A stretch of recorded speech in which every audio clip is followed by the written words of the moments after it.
Le but de ces 100 questions sur la Turquie est de donner une vision synthétique de la réalité turque, à la fois historique et actuelle, de faire une petite présentation qui soit comme un vade-mecum sur la Turquie, où on prenne à la fois en compte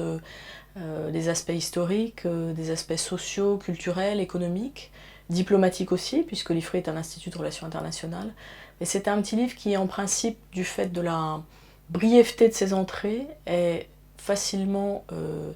accessible et peut donner un certain nombre d'éléments qui aideront à mettre en forme l'actualité turque aujourd'hui.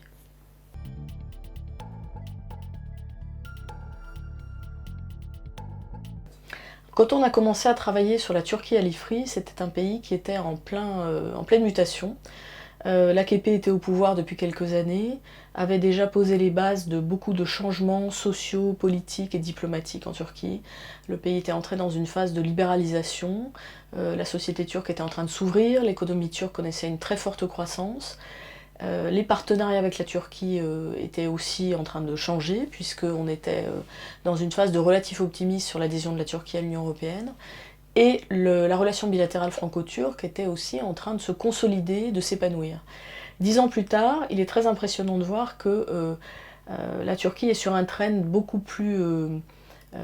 difficile, qu'on est en plein resserrement, aussi bien sur le plan économique puisqu'on a une crise rampante, sur le plan politique puisque le parti qui a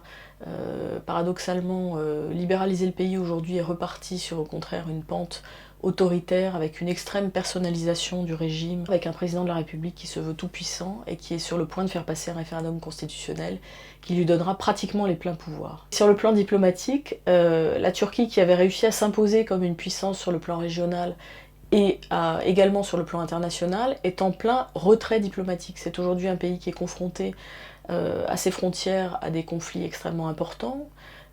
qui est contaminé par les effets de la crise syrienne et qui n'a plus du tout cette grande diplomatie d'influence régionale qui était née avec l'AKP.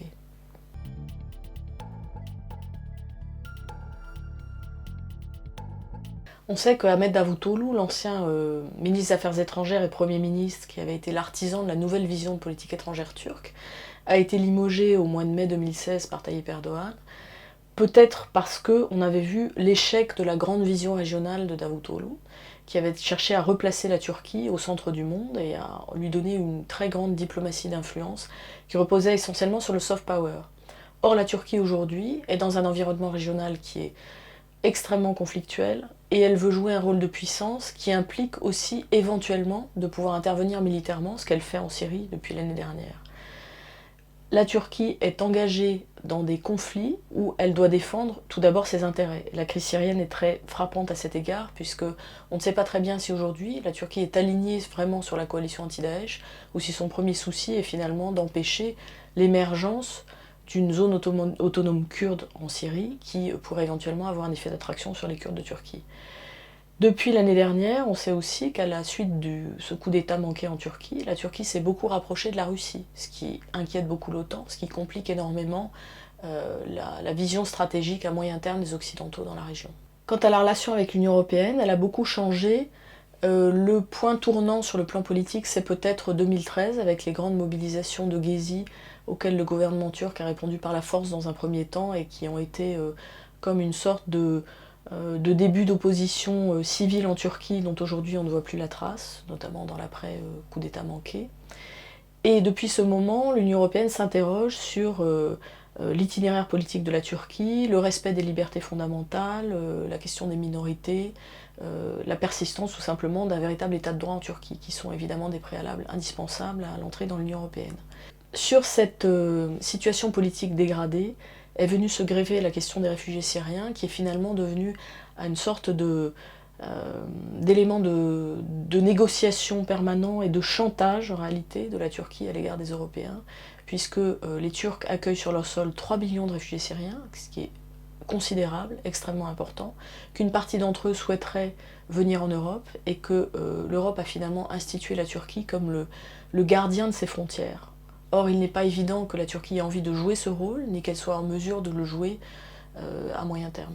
Les Turcs continuent de dire qu'ils souhaitent adhérer à l'Union européenne. mais aujourd'hui leurs options diplomatiques, leur évolution politique intérieure, leur rhétorique à l'égard de l'Europe peuvent inciter à vraiment s'interroger sur cette réelle volonté d'adhésion à l'UE. Et du côté européen, on sent très bien qu'on a aussi une forte désillusion. Malgré tout, les deux côtés ont intérêt à ce que la négociation se poursuive, parce que la Turquie est un partenaire absolument fondamental, à la fois au Moyen-Orient, mais aussi dans le Caucase, dans nos relations avec la Russie bientôt, et évidemment dans le contexte occidental avec les États-Unis.